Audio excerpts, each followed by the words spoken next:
think it was said best by one of our city's leading infection disease experts, Dr. Robert Kim Farley at UCLA, when he said, "This is where we're at.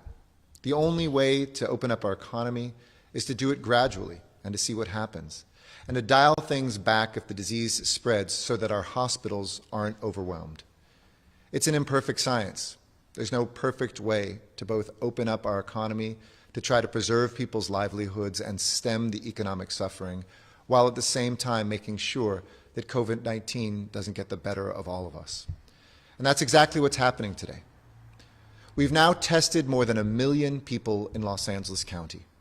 Your city and county governments have stepped up to answer the call, to take unpopular steps, to make sure that there's access in all communities to deal with this unprecedented threat that, as I remind us every single day, is no less dangerous today than when it first came here, even as we get smarter in understanding how we can deal with it.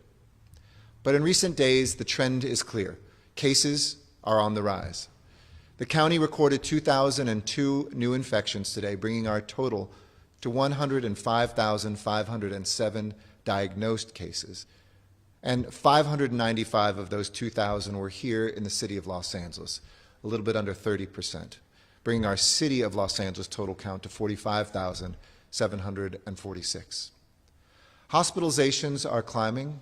They haven't quite met our peak, but they're very close, just under 1,900 people who are currently hospitalized in our county hospitals because of COVID-19. And it's above our recent averages of about 1,400, which we've enjoyed for a number of weeks. And by enjoyed, I don't mean we enjoy that anybody is hospitalized, but it was evidence of the work that we were doing collectively and that we have to together return to. This spike in infections and in hospitalizations is serious. I know we're exhausted. I know that we let down our guard. I know some of us think that we're invincible. But this disease reminds us that we're not, and that we have to be vigilant, that we cannot let COVID-19 prey on when we get lazy or exhausted, or when we think this is behind us.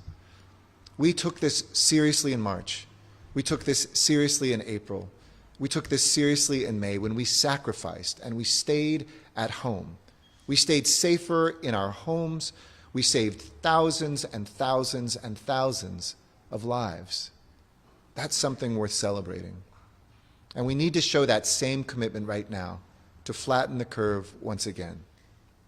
We here in Los Angeles were the first major city to require face coverings, and we must continue to wear them. We were the first city to offer universal testing, widespread to all of our residents, with or without symptoms, and you need to get a test if you think you need one. We were the first big city to shut down public spaces and to prohibit group gatherings. And I want to remind you, you still cannot gather in groups.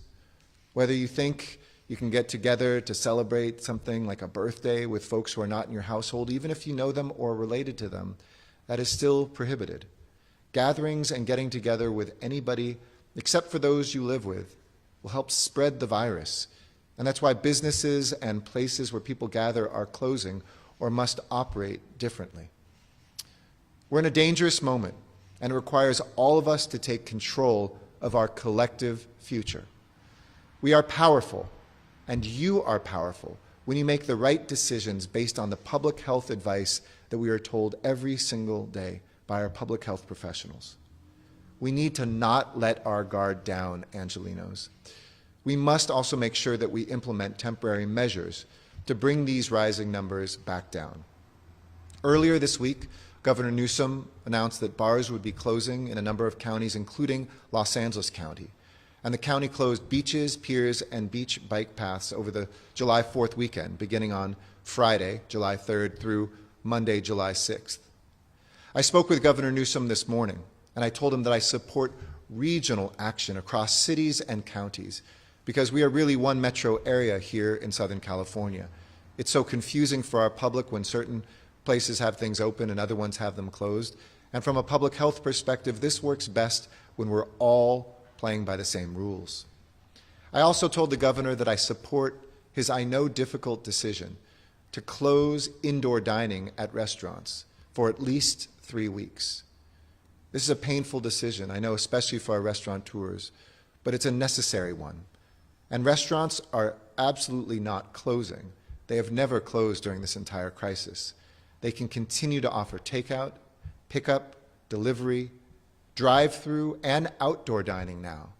And my LA Alfresco program, together with the City Council that we have launched, helps restaurants and permitted street vendors to be able to quickly add outdoor seating with streamlined, no-fee temporary permits to be able to eat in our outdoors where it's safe.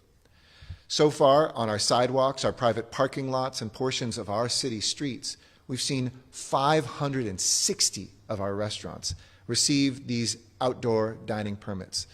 And we encourage all restaurants who have not yet been able to sign up. Let us work with you and see if there's a space or a place adjacent to your restaurant where we can make sure that you too can continue to serve customers at coronavirus.lacity.org/LA Alfresco. And I hope our residents will continue to support our city's wonderful restaurants. You just cannot eat inside for this at least 3-week period. To be clear, everything we do is not going to make things better. I want to be straight with everybody. For anything we do today, we won't see the benefits for 2 to 3 weeks. That's how this disease works. Just as we're learning from 2 or 3 or 4 weeks ago what the impact has been of us letting down our guard or some of these openings happening as well. My goal is to make enough progress so that we can say by the end of the summer, we're looking at opening schools in the months ahead. I know that these changes are really hard, especially for businesses that are facing the worst economic crisis since the Great Depression. Our unemployment rate is 21% in Los Angeles County. I know the pain that Angelenos have felt. It's why we launched our Angeleno Card program. It's why we made sure that there were bans on evictions. It's why we're going to continue to roll out things to help everyday Angelenos, even as we advocate at the federal level as well. Too many people are still hurting. And as they sacrifice and stay safer at home, our workers need expanded federal unemployment insurance benefits to continue after July 31st. That date is weighing on the shoulders of the breadwinners in our families like a heavy anchor. The economic crisis that accompanied COVID-19 won't end anytime soon, certainly not in a month's time. Nobody believes that. So it's time for our Congress and our President to step up and to continue that help.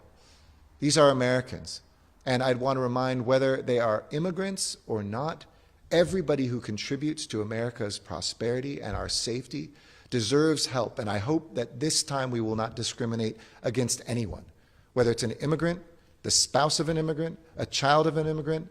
No matter who we are in the economy, we all are precious and need that help from Washington, D.C.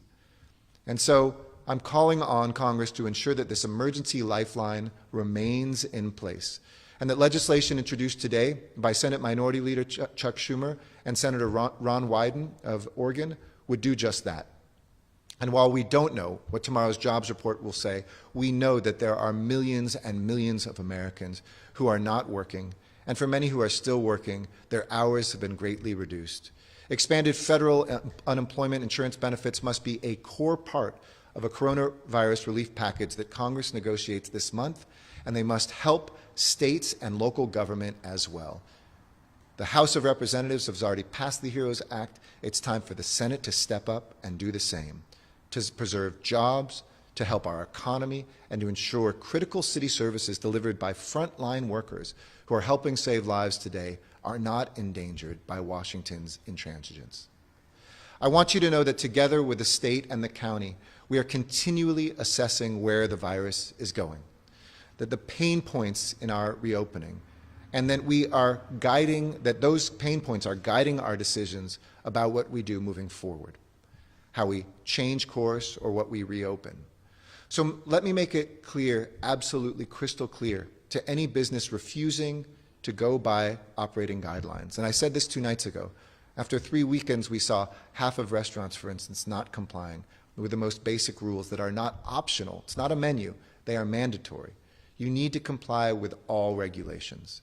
The governor announced stepped-up strike teams from OSHA that will be going in there to make sure that workers are safe, that businesses are abiding by these conditions, and the county health inspectors that have gone out there every day will look at you and, if necessary, close you down, because you don't just endanger yourself, you endanger your workers and our economy when you're not playing by the rules. These protocols are also there in a positive way for you to read, to assess, and to implement, to preserve the lives of your workers, yourself, and your customers. And they're readily available, they're easy to read, and we've tried to make things as simple as possible to help LA businesses get back up and running. And those are all at coronavirus.lacity.org/business. Check them out today. Spend some time implementing whatever you have not done. And our business ambassadors will seek out businesses that are not in compliance with the 3 E's, with education, with encouragement, and yes, if necessary, passing on for enforcement. We will not hesitate to shut you down, but we don't want to shut you down. We just want to help you get in compliance. To support this business ambassador effort, I'm announcing tonight that we're activating Volunteer LA's Disaster Service Worker Volunteer Program. People who will now be asked to call businesses in the city to inform them about new protocols and to point them to resources, to let them know when there's been complaints, and to help them abide by these rules. If you are not yet a disaster service worker volunteer, and this is open to the general public, we already have thousands of people who have stepped up to help, and you can sign up at volunteer.lacity.org and click on Get Started to sign up. From the start of this crisis, I've made clear that data and evidence will inform every decision that we make, and so will our commitment to transparency. Information and data on the threat helps us all inform our behavior, guides us to better days. We're looking at our infection rate, to the positive test rates. So to make things easier and clearer tonight, we're going to begin posting the risk of COVID-19 infection on our website with a new indicator that shows you the COVID threat level. You can find this at coronavirus.lacity.org/threat level. And the infection threat level will be shown in the simplest way possible, with colors, using red, orange, yellow, and green. I'll share this threat level with you at briefings moving forward. And today, we are at orange. That means that the risk of infection remains very high, with 1 in 140 people in LA County estimated to be infectious, and as early as next week, as many as 1 in 100 or even 1 in 70 LA County residents being infectious. When the indicator is orange, you want to stay at home as often as possible as you can, and only leave for essential activities like going to work or going to the market. And you should assume everyone around you is infectious. Red would mean that we are still at the highest risk of infection, and residents must stay at home and take precautions, and will likely be on a mandated safer at home order, as was the case from March to May. Yellow will indicate we're successfully flattening the curve. Green will indicate that COVID-19 is mostly contained and presents a very low risk to Angelenos. We all want to live in that green and yellow area until there's a cure or treatment for COVID-19. But right now we are orange. And as I mentioned, 6 out of the 7 critical indicators are heading in the wrong direction, while deaths continue to go down. Although today we saw deaths creep up from yesterday. The other 6 indicators have shown that our hospital capacity is being taxed, that our positivity rate is going up, that the number of cases has surged, and so we are in orange, and we recommend that you stay at home whenever possible. We're working closely with the County Public Health Department to identify also where COVID outbreaks are happening. Instead of taking a cleaver and shutting down everything, we want to find those places and spaces, those populations and the people who are disproportionately becoming infected, so we can surge resources there and address that without having to shut everything down. This includes 20 skilled nursing facilities where we are sending our mobile testing so that residents and staff can get further testing in places where we've seen some outbreak. Infections overall, though, I'm proud to report, at our skilled nursing facilities have decreased significantly, and we've cut deaths in those areas by more than half. But additionally, we're seeing outbreaks, and we're very concerned about these, at several factories in the central and south LA parts of our city. Many of the workers who work in these factories are low income. Some of them speak English as a second language or are non-English speaking. They may not have a car or available time to go to a COVID drive-through testing center. These workers can unknowingly take their virus home to them in dense residential areas, which poses a threat to all the people who live with them and their neighbors, especially those who are older or who have underlying health risks. So to help the county address these outbreaks in LA, we're going to be sending our COVID mobile testing teams to test directly at these sites. We know that many factory workers come into close contact with each other on the factory floor, that as hard as we try, the 6 feet physical distancing rule is getting broken. And to help reduce the risk of infection, these workers should wear both a face covering and a face shield. Wet Design, which is a local firm that I've mentioned, an innovative manufacturing firm that does the fountains that we love in places like Bellagio and Las Vegas and other places, they stepped up in this crisis and started to manufacture face shields as part of our LA Protects manufacturing initiative. And today they have donated 10,000 of these face shields for our factory workers, as well as 5,000 for some of the most vulnerable Angelenos in nursing homes. And I'm also grateful to our team at Logistics Victory LA.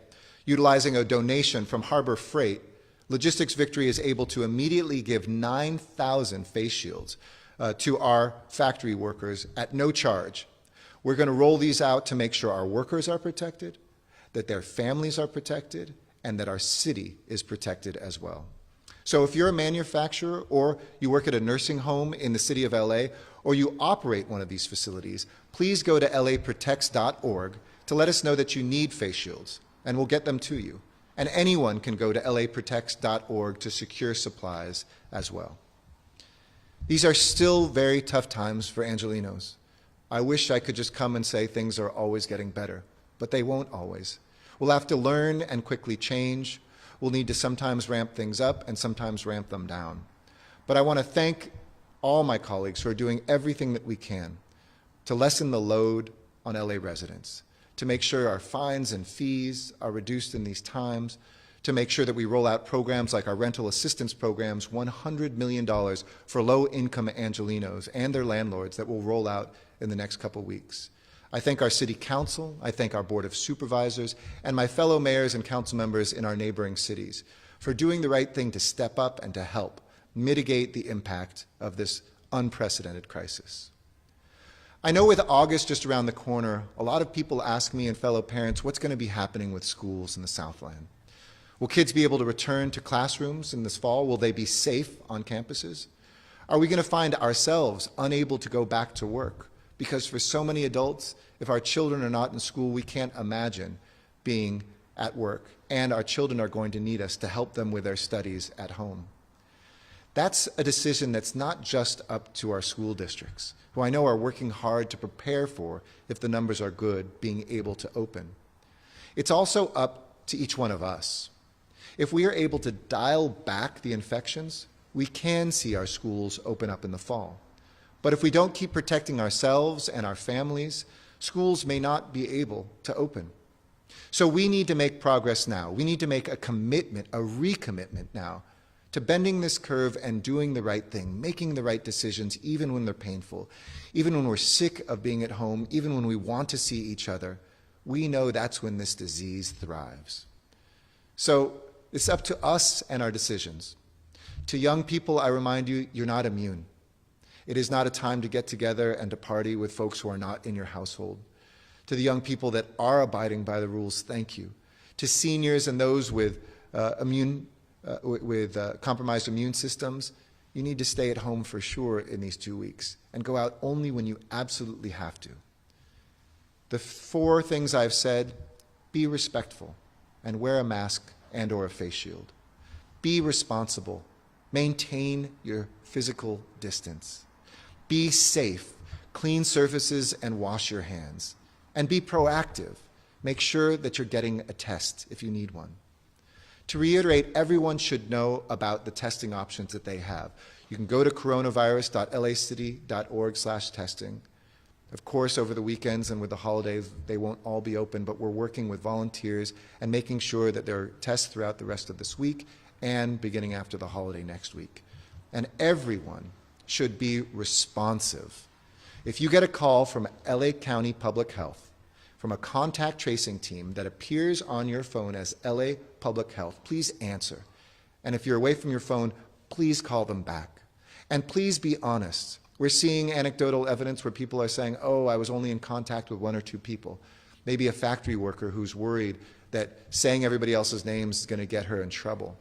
Worried that because it's government, that maybe they're going to share your information with somebody else.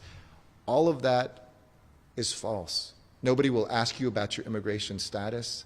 We need to know all the names to protect their lives. If you don't share those names, they could be at risk. They could lose their lives or their family members.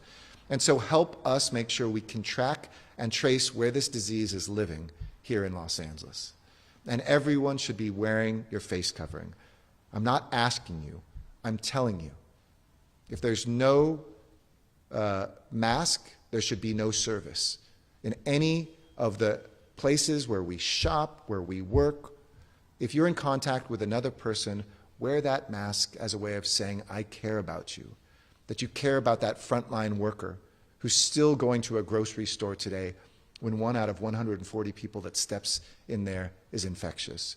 To that nurse, to that tech, to that doctor who is still in a hospital today as those beds begin to fill up again. Wear that mask and say their lives are important to you. And everyone should cancel their in-person plans for July 4th. Gatherings with people who do not live in your household are not allowed. I loved what our governor said. You know how to express your patriotism this year? It's not going to be at a fireworks show. It's not going to be at a barbecue. It's going to be wearing a mask and keeping your distance. That says you love your nation and the people who live in it. So Los Angeles, don't let up. I know you can do it. You are powerful when you exercise that judgment, when you make the right decisions, and you take back this moment from COVID-19 and return it to the people of our city. We know what we need to do, so let's all stay safe, let's all stay healthy, and let's all stay at home. Strength and love and justice, Los Angeles. With that, I'd be happy to answer questions. Thank you. And first, we turn to the line of Claudia Pescuda with KNX News Radio. Please go ahead. Your line is open. Good evening, Claudia. Hi. I have a couple of questions. You mentioned testing appointments, and county officials said earlier today that all the appointments for this week at the county and city sites are filled. So if you could address that. Also, I'm wondering your reaction to LA Unified slashing the school police budget and the resignation of the police chief in the wake of that. My third question is regarding high-rise office workers. I'm hearing concerns about people who are being asked to return to work at high-rises, and that would, I guess, be a especially big concern for you given the concentration of high-rises in downtown LA and the fact that people would have to be in elevators and crowded lobbies and whatnot. So any, potential changes or guidance on that specifically? Thank you. Sure. On testing, I know that there are moments when things are filled up. Let me get back to you by the end of this Q&A to see if all the city ones are. We always do see in the day also some open up. One of the good things is it used to be as much as a 30% cancellation rate. We're seeing 90% of people show up and wait, but we do have 10% capacity in the afternoon. Sometimes ones will free up. But let me check on whether they're booked through Friday. As I said, Saturday and Sunday and Monday, because of the volunteer workforce, we had some difficulty being able to keep them all open, but we will have the Crenshaw Christian Center open on Monday doing thousands of tests as well. In terms of the school district, this is a moment to reimagine public safety. And I do respect deeply the calls for, in some school districts in America, there are more police officers than there are counselors. Here in Los Angeles, I think there will always be a need for public safety. We have campuses that have to be protected on weekends and after hours. I do think for our youth, as much as we can, look at a public safety approach where people maybe are not in uniform and not with weapons, where we can, just as we're doing here in the city, look at not putting everything on the shoulders of police officers, that is very healthy. In terms of the police chief, I have a ton of respect for him. Chief Chamberlain is a good man. I don't know any of the particulars of his decision there, but I'll just say good things about him because I've worked with him over the years when he was part of LAPD and have a ton of respect for him. I do think a task force is the right way to do it. These things require not just, moments where you do something to check off a box or moments where we pander. This is moments for policy, maybe less pandering and more pondering. And I think in this case, having a task force is just doing that, giving us time to think, giving us time to reimagine, and doing it in a responsible way. So I'm very supportive of that journey and glad that that passed at the school board. I should also say I'm glad that the City Council today was able to pass the $150 million of reimagining some of our own budget money and to put that into investments in preventing crime, in new ways of looking at public safety, in relieving some of the pressure on our police officers. And while that doesn't come exclusively from our police department, that's shared across our departments, no department is exempt from that. So thank you to the City Council for that. So and finally, in terms of the high-rises, I hope I'm getting all three questions that you said. Yeah, high-rises. Nobody is obligated to go to work under the current orders when you still can work at home. And I want to reemphasize that for employers and bosses out there as well.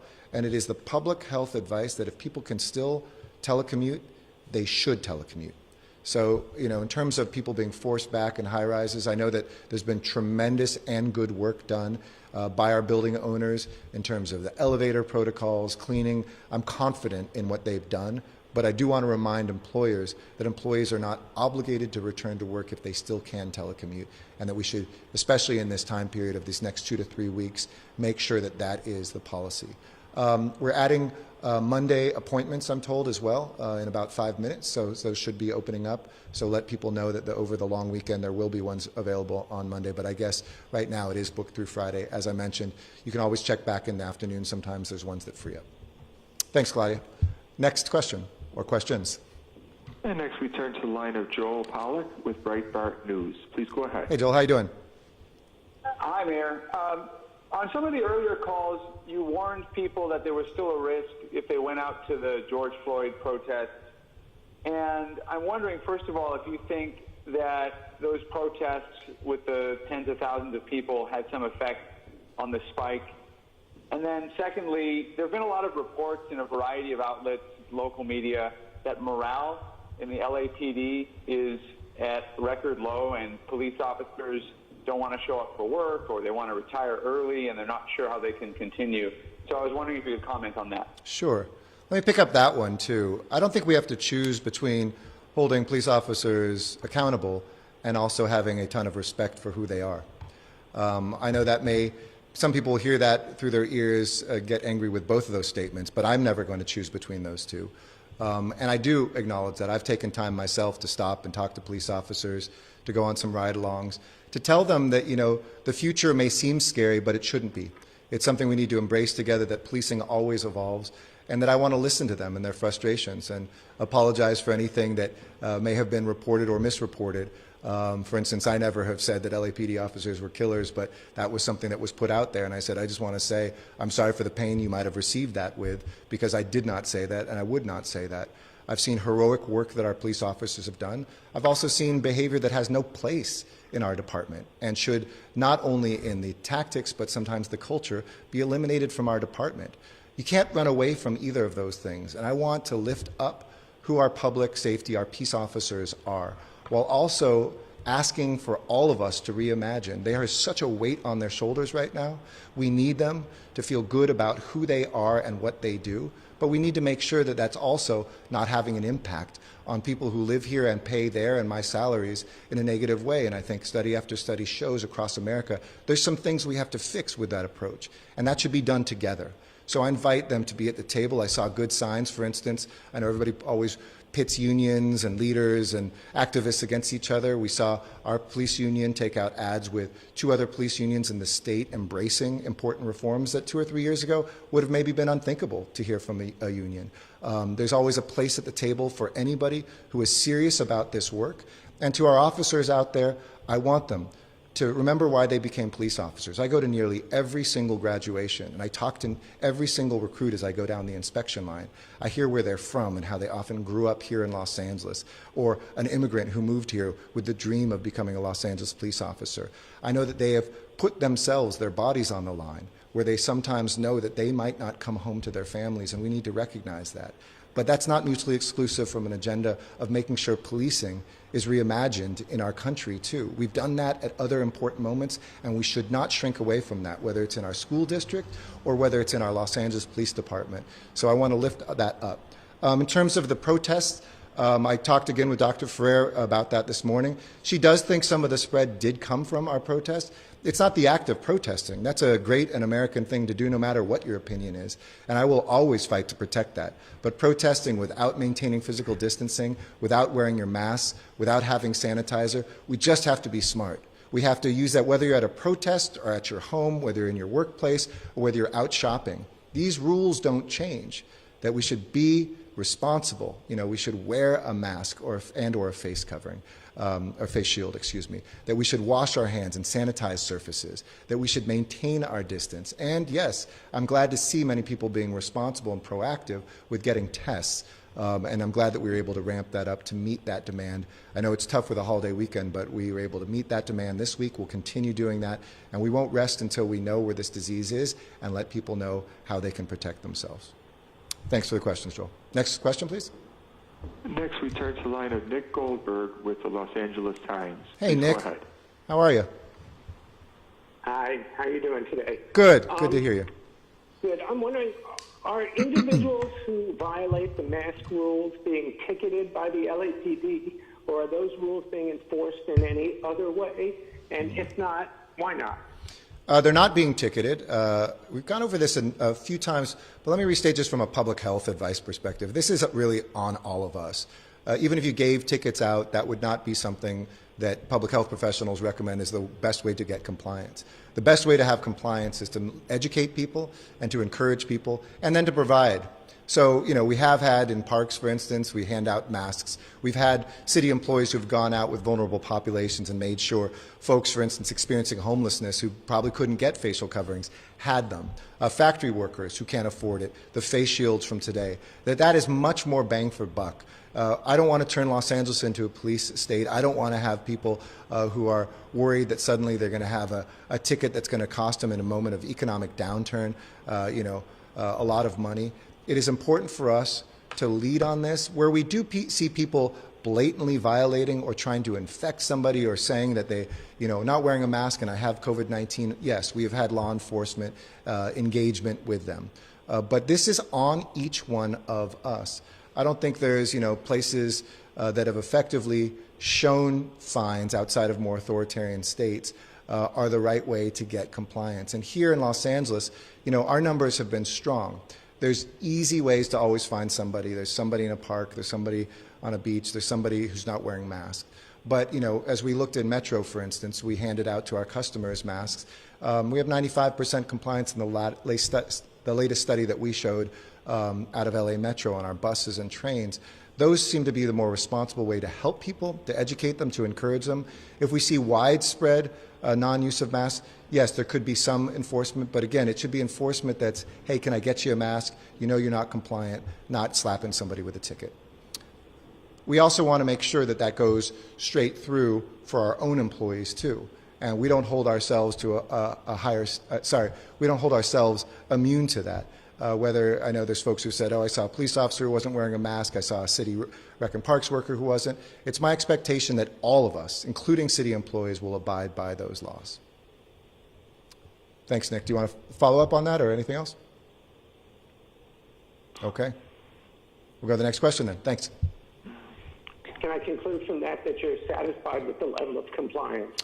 No, I'm never going to be satisfied with the level of compliance short of 100%, but I just also know giving tickets won't get us to 100% either. We have to be sensitive, different cultures, different languages. We have to be relentless, I think, in our communications. We have to be relentless in our education. We have to be relentless in our encouragement. We have to be relentless in where we help folks who might not be able to get masks and put that out there. So that's really where I put most of my time and energy in ramping that up rather than some sort of enforcement regime. Thanks. Thanks, Nick. Next question, please. And next we turn to the line of Emily Dugdale with KPCC. Please go ahead. Hey, Emily, how are you? Hey, how are you? Good. So my question was kind of asked a little bit there, but I'll just follow up a little bit more Sure. on it. Obviously, people are posting a lot of photos on social media of LAPD officers not wearing masks, and I want to hear a little more about how the city's planning to enforce these city requirements to wear masks with LAPD officers. Sure. So early on we had that. We've had, the chief go to roll calls. He's made it clear, and it's my expectation, just like the rest of the city, while we don't have 100% compliance, it is my expectation that our general managers, our chiefs, our executive directors will enforce in their respective 38 departments the protocols that are part of our county health orders and our state orders, full stop. So again, I know in this day and age and in such a big city we can find those examples. My goal is to minimize those down to zero. I don't pretend that tomorrow we won't be able to see another one. I know when there's posting, people figure that's every LA City employee or every LAPD officer. That's not the case at all. And we continue to monitor that. We continue to enforce that. And it's my expectation of each general manager and or chief and or executive director, in other words, the people who lead my departments, that they are responsible for that, and I will hold them accountable to that. Thanks, Ellie. Next question. Next we turn to the line of John Rigardi with Los Angeles Magazine. Please go ahead. Hey, John. Hey, Mayor. You've long discussed the need to prevent hospitals from being overwhelmed. Given the rising numbers and that ICU use and deaths are lagging indicators, how concerned are you about our local hospitals being able to bear the load? And as part of that, do you anticipate the convention center being pressed into service as a medical facility? And would you consider asking the USNS Mercy to be directed back to Los Angeles? I haven't thought about the USNS Mercy yet. It could be helpful. I think that would be one of the last ones we'd call. We actually enjoyed the medical teams more than I think the ship wound up being utilized, though we very much appreciated the Navy bringing it here. In terms of our capacity, I feel confident in the medium term, but in the long term, I'm worried. So short term, we're still at a decent place. Medium term, I know we can surge up much more. We had surged, anticipating things might get worse in March, April, May. And then hospitals unsurge because that's a lot of resources in each hospital to change beds, re-engineer spaces, et cetera. But we do have the capacity. I'll give you a great anecdote that, the state was about ready to wind down the convention center site. Our numbers had been good enough. We were looking at that as well and talking to the county about their needs. As we saw these numbers tick up, we put a hold on that so that the convention center can be available, so that it will be available. I spoke to the governor about that today. We spoke to Mark Garladucci, who's the head of emergency services for the state, and we're going to keep that on some sort of life support should we need to ramp that up. Similarly, St. Vincent's kind of got closed down, but it's still there, and I believe the county can reactivate that too. So I feel very confident in the medium term that we'll have enough beds and spaces if we need so. It starts first with hospitals expanding the number of beds they have, then our secondary sites like the Convention Center, St. Vincent's, and some other places. And then third, the long term, though, if we don't see our behavior, these additional closures have an effect, and if we get into red on the threat indicator, then yes, we will be in a place where we really could be in a place coming close to where New York was, where we're meeting capacity in certain hospitals and becoming overwhelmed. I do believe we have plenty of time to prepare for that. These are worrying indicators, but these aren't ones that should cause any widespread panic at all. We still have many, many ventilators, hundreds, I don't have the exact number, but close to 1,000 ventilators, if not above. We have hundreds of beds that we can surge and or are available. But we could be at capacity with them in 3-4 weeks. So we are preparing to make sure we can go to additional sites. And it could be that sometime in August, if we don't see these numbers and the rate of increase come down, that we could be overwhelmed. So look at what we see in places like Inland Empire and Riverside and other places where they're at 99% capacity. A lot of people hear those numbers and think, wow, that sounds horrible. Usually, ICU beds are close to capacity because you want to operate, if you're a hospital, as close to what the need is. You don't want to keep 50, 60, 70% empty all the time. That's very expensive and a waste of space. So you always operate in this margin of that 10 to 20%, and we're seeing that number close down in some other neighboring counties, and here it'll be important for us to safeguard that. So in conclusion, medium term, feel strong. Long term, I'd be worried if we don't beat that down. We have 1,204 ventilators, I was just told, that are available today. So those are good numbers, higher than what we had in the past, but if this trend continues, they will be taxed. Thanks, John. Next question, please. And next we turn to the line of Gina Pollock with KPCC Radio. Please go ahead. Hi, Gina. Hi, thanks. So my question is about contact tracing. Yeah. You said that everyone who tests positive for COVID-19 in LA County will get a call from someone from the Department of Public Health asking them who they've seen, who they've been with. And so I'm wondering if, as a result of those calls, we know where the recent spike in infections originated, or at least some of those clusters. I'm curious if it was bars or parties or indoor restaurants or beaches, like if we just know any more info about that. Sure. And then also, you mentioned that a couple factories were the sources of outbreaks. Can you share the names of those factories with us? So that's LA County Public Health. I'm going to ask you to ask them to make sure, because I'm not sure if that's confidential or not. I know that one was at least in the apparel industry. We've seen, there's no one easy answer to that. And it's something that I ask all the time, partially because the data isn't that precise, but partially too because it is really widespread. There's not one particular place this is happening. I think all of us have let down our guard, whether it's employers, whether it's young people getting together, whether it's folks having kind of celebrations by not saying that they are. I'll give you a couple more anecdotes. One I shared a couple nights ago that that Dr. Ferrer mentioned to me, that there was a wedding celebration that was had, and it was all family members. It was just 30 people. They went out to dinner together. They didn't call it a wedding celebration, but they went on with a wedding and all got together, and half of them are infected. You know, they don't all live together. We think, oh, it's the same family, we're okay. And another thing I wanted to say too is a lot of young people's like, well, I got tested last week or even 2 days ago. That test is only as good as that day. The next day, you know, you may be infected. So you can't just say, I've been tested and it's okay for me to hang out with people. It's only a snapshot of that moment whether you are infectious. So we're seeing in companies, we're seeing in our own facilities. We saw, for instance, at our Amundsen Training Center, where our police officers are trained, we saw a small cluster. We've seen them in public spaces. We've seen them in private spaces. So there's not really one. But we did see a number of factories that are in central Los Angeles. We saw some here in the kind of produce mart area. We saw some that were in South Los Angeles. And I'll check with LA County, or you can ask them directly, but I'd be happy in my next briefing to share those names if those are not considered private. But we will be, as I mentioned, when I heard about that, I said, how can we help? And we're going to be surging our LA City on-site testing teams to some of those places. And some of those places reached out to us saying, we don't know how to do testing. Some of our folks don't have cars. Can you come to us? And I thought that was absolutely the responsible thing to do, just as we're doing in our public housing, just as we're doing with people experiencing homelessness, just as we're doing with our skilled nursing facilities who also don't have sometimes the capacity to do the testing.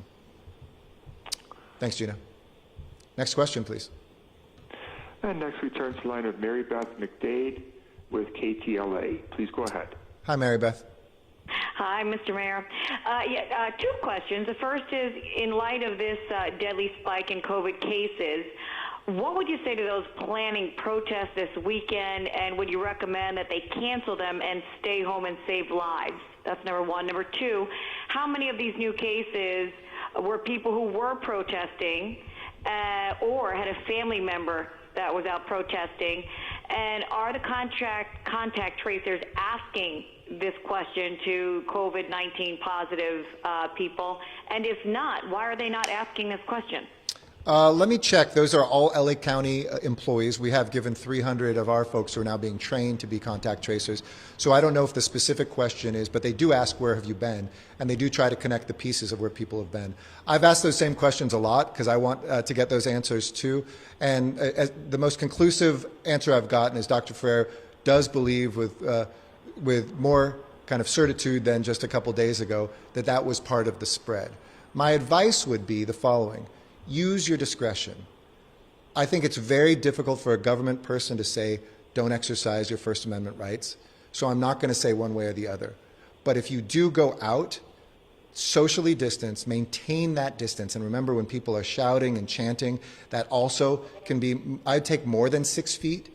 I would maintain your mask. I would bring hand sanitizer. I would do all of those things. And yes, wherever we can, use discretion. I certainly want to see this march towards racial justice continue.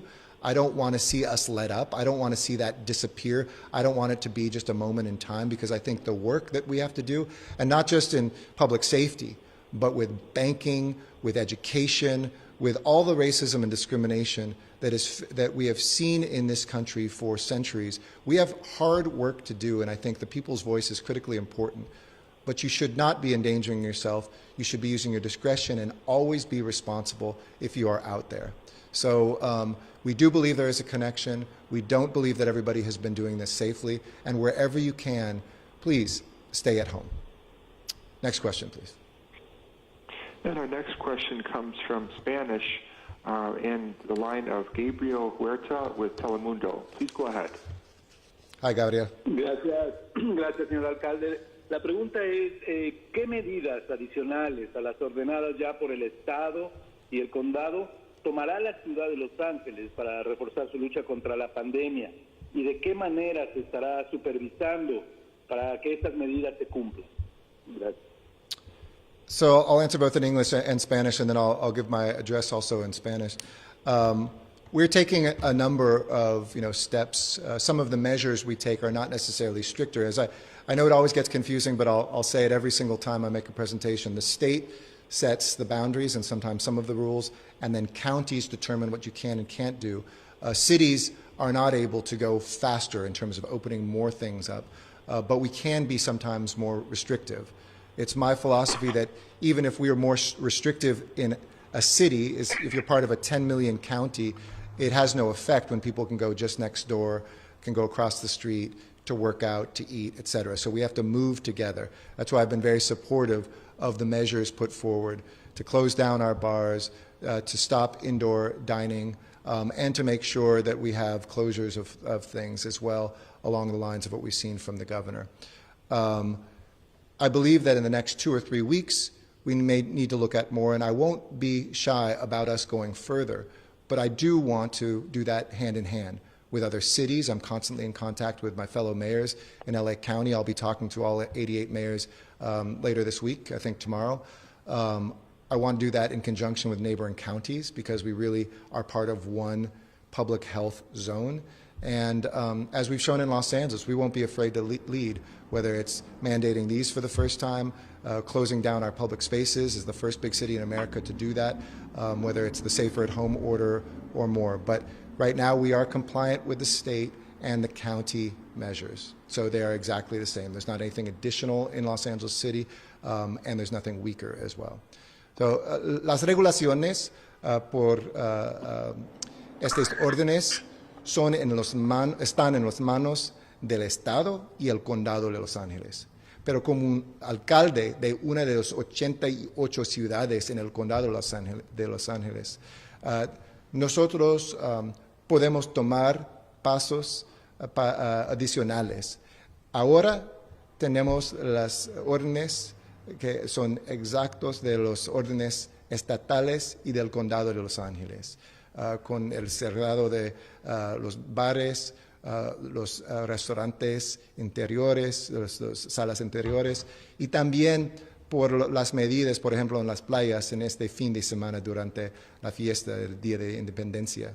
Pero es importante recordar que nosotros estamos en parte de un condado de 88 ciudades y un área de 5 condados. Es muy importante tomar acciones juntos. Este fue mi mensaje al gobernador Newsom hoy, y gracias a él y el Estado, ahora estas órdenes son regionales.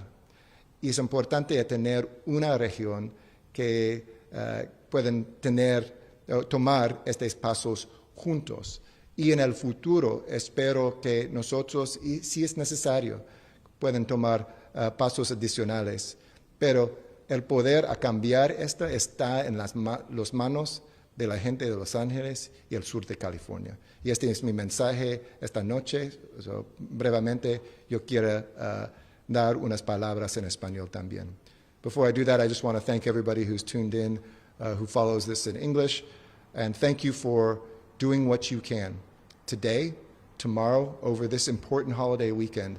As I said, things are not going to get better for the next 2 to 3 weeks, but what we do today can impact 2 to 3 weeks from now, whether we can say we have held the line or not. Have a good evening to everybody tuning out, and with that, en español, brevemente también. Buenas tardes, Los Ángeles, y gracias por venir, por este mensaje muy crítico. Es nuestra responsabilidad ahora hacer lo que se necesita para tomar control de nuevo de COVID-19 con acción unida. Logramos empezar la reapertura de nuestra economía poco a poco, debido al trabajo que hicimos en abril y mayo. Y ahora con la subida de infecciones tenemos que dar un paso atrás. Está subiendo el número de casos. Hoy el condado nos informó de 2,002 nuevos casos. En total tenemos 105,507 casos positivos en el condado de Los Ángeles. Entre ellos, 595 están en la ciudad de Los Ángeles, más o menos 30%, llegando a un total de 45,746 casos positivos en la ciudad de Los Ángeles. Las hospitalizaciones están subiendo también. Hemos llegado a 1,900, lo cual es más del promedio de 1,400 en estos meses pasados.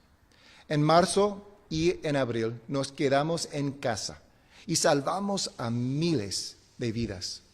Y necesitamos mostrar este mismo compromiso para aplanar la curva ahora. Éramos la primera gran ciudad para requerir el uso de coberturas faciales y todos debemos continuar a llevarlas. Y no podemos juntarnos en grupos. Juntarse con personas que no viven contigo es una manera de propagar el brote. Y por eso los negocios y lugares donde la gente se reúne están cerrando o deber operar de manera diferente. Y los trabajadores en estas industrias tienen derechos. Es su derecho a demandar su cobertura facial. Y tenemos ayuda para todos los trabajadores en Los Ángeles en un minuto. Esta semana el gobernador cerró los bares y el condado cerró las playas, los muelles y senderos para ciclismo en las playas durante el fin de semana de julio, empezando el 3 de julio hasta el lunes 6 de julio. Hoy también, con mi apoyo, el gobernador anunció que es prohibido comer dentro de restaurantes. Sin embargo, los restaurantes no están cerrados y nunca han cerrado durante esta crisis. Todavía pueden ofrecer comida para llevar o comedores al aire libre. Y mi programa de LA al Fresco ayudará a restaurantes y vendedores ambulantes con permisos temporales sin costo para comedores en las aceras y en estacionamientos privados y porciones de calles. Hasta ahora, más de 560 restaurantes han recibido permisos temporales sin costo para comedores al aire libre. Para registrarse, por favor, visita la página coronavirus.lacity.org/diagonal al fresco.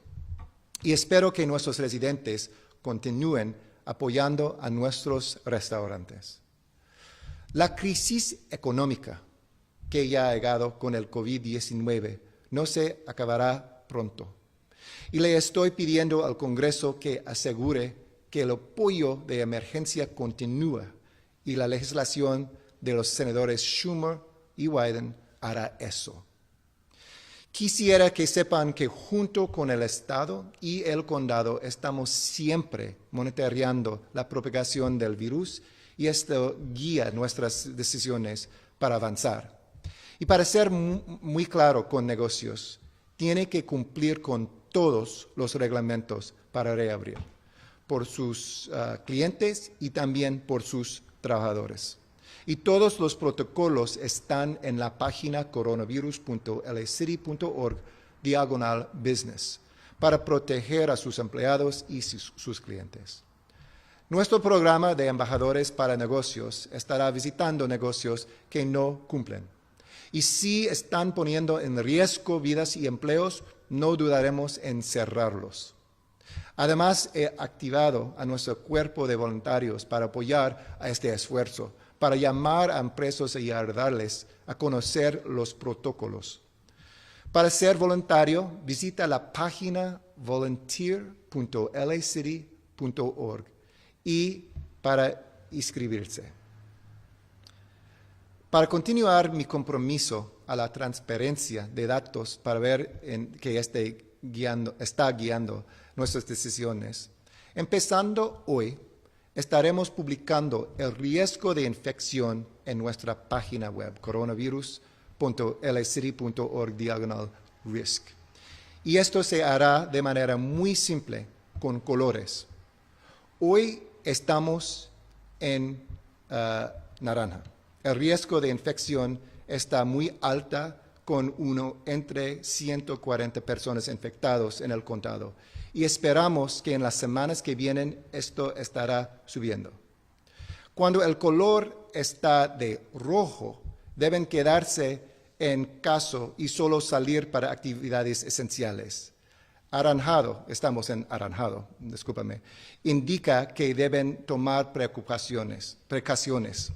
El amarillo indica que estamos aplanando la curva. Y verde indica que presenta un riesgo muy bajo para angelinos.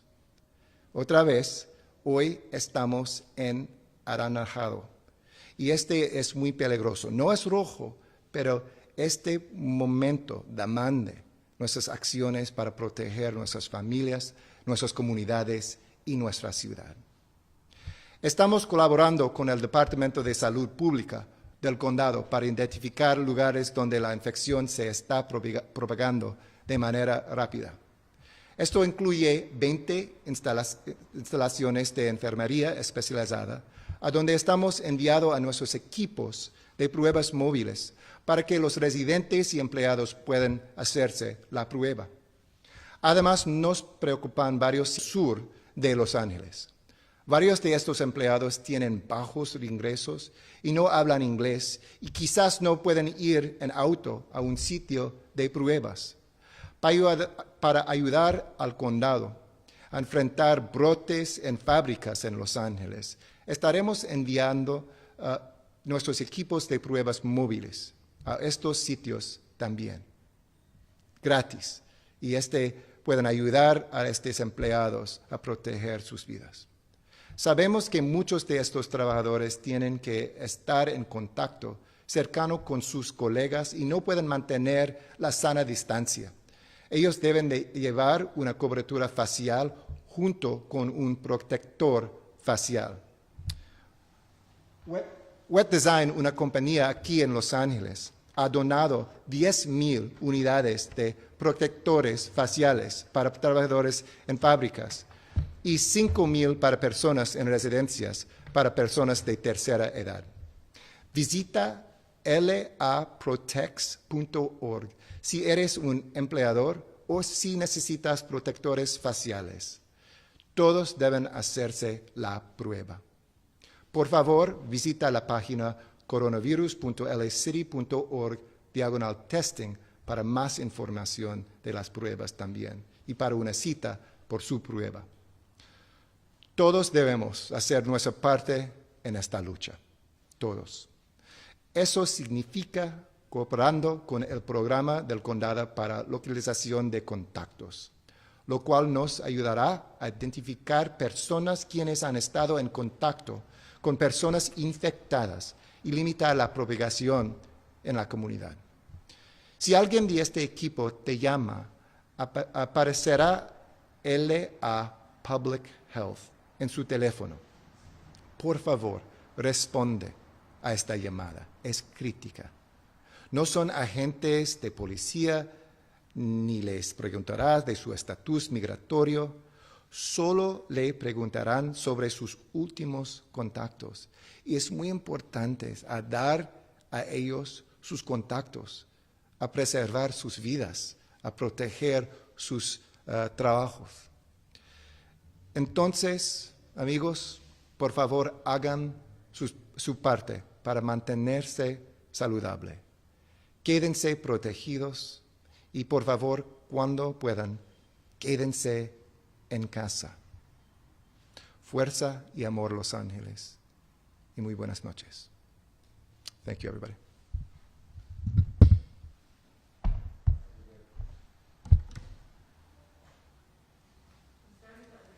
The